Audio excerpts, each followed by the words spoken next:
Good morning, all students. And today we are here for starting our new chapter, that is chapter number 3, a skeletal system. In previous day, I have sent you the question answers of chapter 2, and I think you all have completed and also have learned.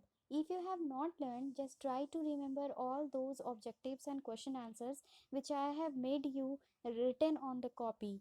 So today we are here for starting a skeletal system. Do you know what is a skeletal system?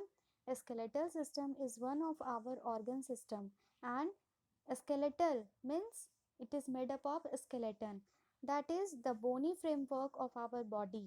Our body has a structure of bones that is called as a skeleton. Okay, here we have to study about that skeleton only. You can move your body any way you want. आप अपने body को move कर पाते हैं, जिस तरह से भी आप चाहें वैसे मूव कर पाते हैं। जंप कर सकते हैं, किसी बॉल को किक कर सकते हैं, सीधे खड़े हो सकते हैं, आसानी से बैठ सकते हैं। ये सारा काम कैसे हो पाता है? क्या सपोर्ट करता है आपको? कौन सपोर्ट करता है? कौन आपकी बॉडी को इतनी फ्लेक्सिबिलिटी देता है जिसके कारण से आप ये कर पाते हैं? हर एक ऑर्गेनिज्म क्या होता है? ऑर्गेनिज्म वो चीज़ें हैं, बहुत सारे ऑर्गन सिस्टम जिसमें मिल जाते हैं तो एक ऑर्गेनिज्म तैयार होता है। जैसे हम लोग लिविंग बींग्स जो हैं, एनिमल्स जो है, ये सब क्या है? ये सब ऑर्गेनिज्म है, ठीक है। और ये सभी ऑर्गेनिज्म का सबसे छोटा यूनिट जिससे वो बने होते हैं उसको सेल कहा जाता है। हर एक ऑर्गेनिज्म के पास बहुत सारे सेल होते हैं उसके बॉडी में, और अगर सेम टाइप के सेल एक ही काम को ग्रुप में मिल कर रहे होते हैं तो उनको हम लोग टिश्यू कहते हैं। और हर एक तरह का टिश्यू का अपना कोई काम होता है। अलग अलग तरह के टिश्यू मिलकर जब एक ही काम को, बॉडी के एक ही काम को करते हैं और बॉडी का एक पार्ट्स बनाते हैं तो उसको हम लोग ऑर्गन्स कहते हैं। और बहुत सारे ऑर्गन्स जब साथ मिलकर किसी एक काम को करते हैं तो उनसे एक ऑर्गन सिस्टम बनता है, या उसको हम लोग बॉडी सिस्टम भी कहते हैं, जो हमारे बॉडी में एक सिस्टम के रूप में, एक मशीन के रूप में काम करता है। बहुत सारे ऑर्गन सिस्टम जो हैं वो एक साथ टीम के रूप में काम करते हैं और एक पूरे कंप्लीट ऑर्गेनिज्म को फॉर्म करते हैं। यानी ये सारा सिस्टम जब एक साथ मिलकर काम करता है तो एक ऑर्गेनिज्म तैयार होता है। हमारा बॉडी जो है वो बहुत सारे ऑर्गन सिस्टम से बना हुआ है, और इन ऑर्गन सिस्टम्स, ये सारे ऑर्गन सिस्टम्स जो हैं एक साथ मिलकर कोऑर्डिनेट करके एक दूसरे के साथ मिलकर काम करते हैं। और इस चैप्टर में हम लोग स्केलेटन और स्केलेटल सिस्टम के बारे में पढ़ने वाले हैं। सबसे पहला स्केलेटन क्या है? हम लोगों के पास 206 हड्डियां होती है हमारे बॉडी के अंदर, जो कि एक दूसरे से एक फ्रेम के रूप में जुड़ी हुई होती है। और यही जो बोन्स का फ्रेमवर्क होता है, ये हड्डियों का जो ढांचा होता है हमारे बॉडी का, इसी को हम लोग स्केलेटन कहते हैं। स्केलेटन के जो बोन्स होते हैं वो एक फिक्स रूप से जुड़े हुए होते हैं एक दूसरे से। ये नहीं कि किसी हड्डी को हटा के दूसरे में जोड़ दिया जाए, ऐसा नहीं हो सकता। वो सारे जो हैं एक फिक्स तरीके से जुड़े होते हैं और जुड़कर एक सिस्टम बनाते हैं जिसका नाम है स्केलेटल सिस्टम, ठीक है। उसके बाद है पार्ट्स ऑफ द स्केलेटन, यानी स्केलेटन के क्या क्या पार्ट्स होते हैं। स्केलेटन जो हमारा होता है उसके बहुत सारे पार्ट्स होते हैं, जैसे कि सबसे पहला हमारा आता है स्कल, फिर बैकबोन, फिर रिब्स, फिर लिम्ब्स और फिर गर्डल्स। सबसे पहला हम लोग स्कल पढ़ेंगे।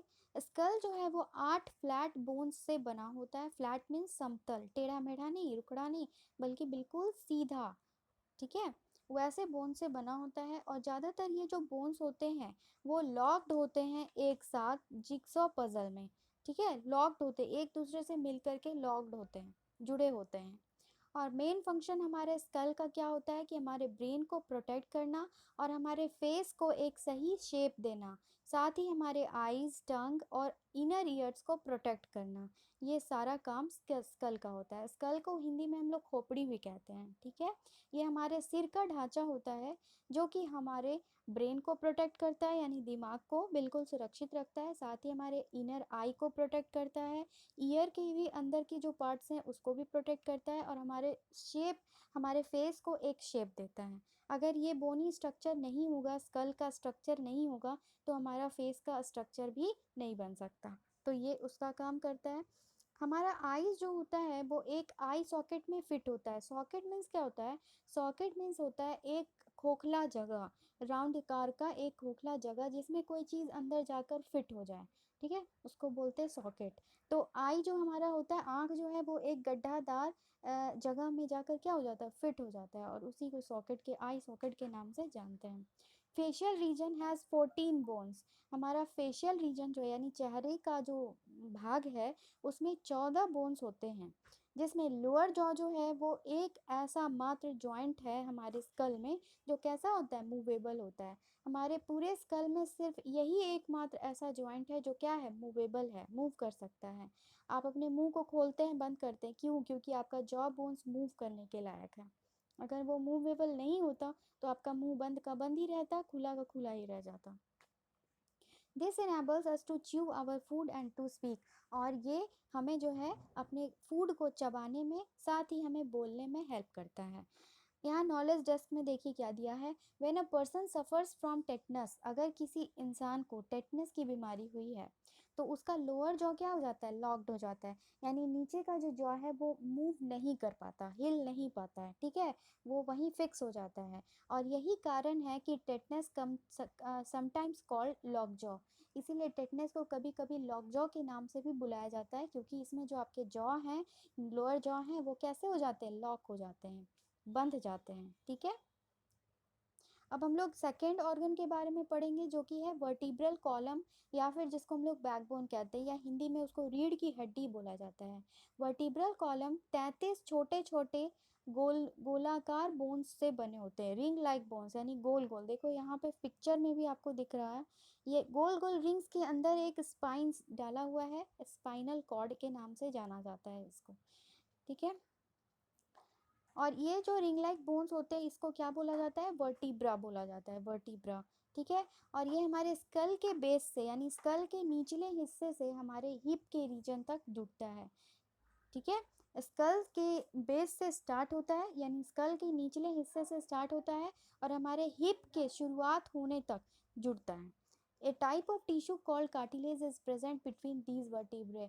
और इन वर्टिब्रे के बीच में एक तरीके का टिश्यू प्रेजेंट होता है जिसको कार्टिलेज के नाम से जानते हैं। कार्टिलेज जो है वो बोन्स को एक कुशन के रूप में हेल्प करता है। क्या करता है, बोन्स को एक गद्देदार चीज़ प्रोवाइड करता है जिससे वो बोन्स प्रोटेक्टेड होते हैं और बहुत ही कंफर्टेबल वहाँ पे फिट होते हैं। और एक तरह से शॉक एब्जॉर्बर के रूप में भी ये कार्टिलेज काम करता है। अगर कोई भी झटका लगता है तो उस झटका को सबसे पहले यही फील कर सकता है और उससे आपको प्रोटेक्ट करता है, आपको उसका ज़्यादा इफेक्ट नहीं होने देता। The vertebral column encloses and protects the spinal cord. Vertebral column जो है वो हमारे स्पाइनल कॉर्ड को बंद करके रखता है, बांध कर रखता है, साथ ही प्रोटेक्ट भी करता है। 33 वर्टिब्रे में से जो टॉप 7 प्रेजेंट होते हैं वो हमारे नेक रीजन में होते हैं, यानी हमारे गर्दन के रीजन में पाए जाते हैं। और अंतिम का 5 वर्टिब्रा मिल करके जो है हमारा टेल बोन बनाता है, ठीक है। लास्ट का टेल बोन देखो यहाँ पे स्ट्रक्चर में पीछे में है ना, ये टेल की तरह दिखाई देता है, इसको हम लोग टेल बोन बोलते हैं। तीसरा जो हमारा है वो है रिब्स। रिब्स क्या होता है, देखो यहाँ स्ट्रक्चर में भी दिख रहा है। अगर तुम अपने चेस्ट वाले रीजन को देखो छूकर तो कुछ फील होता है बोनी स्ट्रक्चर्स का, है ना, उसी को हम लोग रिब्स कहते हैं। रिब्स में क्या होता है कि बहुत लंबे लंबे और मुड़े मुड़े से घुमावदार बोन्स होते हैं। 12 पेयर ऑफ रिब्स होता है हमारे बॉडी में, यानी 12 जोड़ा, यानी टोटल मिला के 24। और हमारा रिब्स जो है वो हमारे पीछे साइड में वर्टिब्रल कॉलम से जा करके क्या हो जाता है, कनेक्ट हो जाता है। इन रिब्स के 10 पेयर यानी 20 टोटल मिलाकर 20 जो बोन्स होते हैं वो हमारे ब्रीस्ट बोन से जुड़े होते हैं, जिसको हम लोग स्टर्नम के नाम से जानते हैं। ब्रीस्ट बोन हमारे चेस्ट के फ्रंट पार्ट में मिलता है। Sternum is a flat bone in the middle of the chest. Sternum एक सीधा समतल बोन है जो कि हमारे चेस्ट के मिडिल पार्ट में पाया जाता है। अंतिम के 2 पेयर ऑफ रिब्स जो होते हैं वो एक दूसरे से ब्रिस्ट बोन से जुड़े हुए नहीं होते, इसीलिए इनको हम लोग फ्लोटिंग रिब्स के नाम से जानते हैं। लास्ट में 2 बोन्स जो है ब्रिस्ट बोन से नहीं जुड़ते हैं, वो बाहर में ही रह जाते हैं, उनसे हटके रह जाते हैं, इसीलिए हम लोग इनको फ्लोटिंग रिब्स के नाम से भी जानते हैं। रिब्स जो है वो एक तरह से इंक्लोजर का रूप लेता है, यानी एक पिंजड़े की तरह दिखाई देता है, और इसीलिए हम लोग इसको रिबकेज कहते हैं। रिबकेज हमारे हार्ट और लंग्स को प्रोटेक्ट करके रखता है। उसके बाद आता है लिम्स एंड गर्डल्स।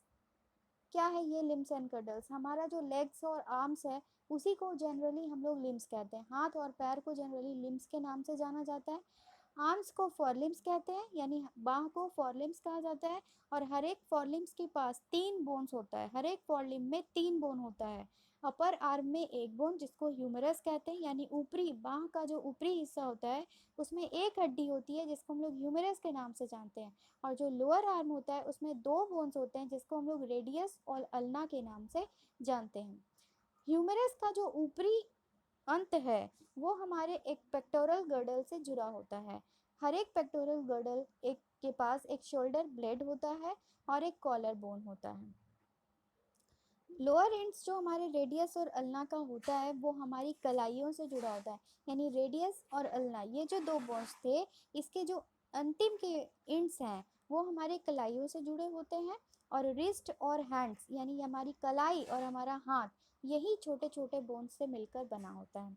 हिंडलिम्स यानी कि जिसको हम लोग लेग्स के नाम से जानते हैं, पैर कहते हैं, उसमें भी 3 बोन्स होते हैं। फीमर या थाई बोन के नाम से जाने जाने वाला जो हमारा बोन है वो सबसे लंबा बोन होता है हमारे पूरी बॉडी में।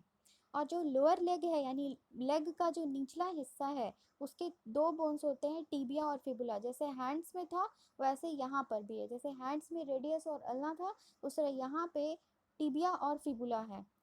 फीमर का जो ऊपरी इंड होता है वो पेल्विक गर्डल से जुड़ा होता है और जो लोअर इंड होता है टिबिया और फिबुला का जो लोअर इंड होता है वो हमारे एंकल और टोज से जुड़ा होता है। एंकल यानी कि पैर का जो निचला हिस्सा होता है उसको कहते हैं, ठीक है। एंकल और टोज में भी छोटे छोटे बोन्स होते हैं। किडनी और यूरिनरी ब्लैडर जो है वो हमारा पेल्विक गर्डल के ही हेल्प से क्या होता है, प्रोटेक्टेड होता है। पिक्चर में देखकर ज़्यादा अच्छे से समझ में आएगा। टिबिया फिबुला किसको कहते हैं, एंकल टोज किसको कहते हैं, रेडियस अल्ना हाथ का कौन सा हिस्सा होता है, ये सारा कुछ इससे देखकर समझ में आएगा। अब है कि स्केलेटल सिस्टम का फंक्शन क्या होता है। स्केलेटल सिस्टम का फंक्शन हमारे बॉडी में सबसे पहला होता है कि वो हमारी बॉडी को एक शेप देता है, आकार देता है और साथ ही हमारी बॉडी को सपोर्ट भी करता है। दूसरा है कि ये हमारे बॉडी में पाए जाने वाले जो मुलायम ऑर्गन्स हैं, सॉफ्ट डेलिकेट ऑर्गन्स हैं, उसको प्रोटेक्ट करके रखता है। स्कल हमारे ब्रेन को प्रोटेक्ट करता है और रिब्स हमारे हार्ट और लंग्स को प्रोटेक्ट करता है। तीसरा है कि ये हमारे बॉडी पार्ट्स को हेल्प करता है मूवमेंट करने में। जो भी मसल्स बोन से अटैच्ड हैं वो मूव इसके ही मदद से कर पाते हैं।